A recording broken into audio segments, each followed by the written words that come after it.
So hello and as always, welcome back to Learning MD. So many of you have been asking me how to save on a USB-C pen drive your actual photos. So basically you see here, you've got the USB-C of the actual iPhone.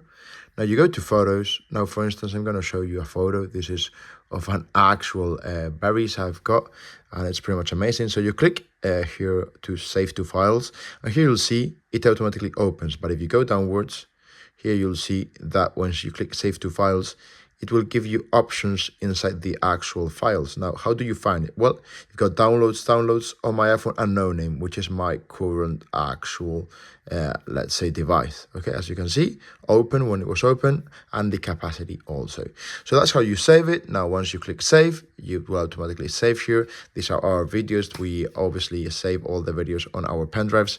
And this is basically it, okay? So that's how you save photos on your pen drive, your USB-C. If you've got any questions, let me know in the comments, and thank you very much for watching.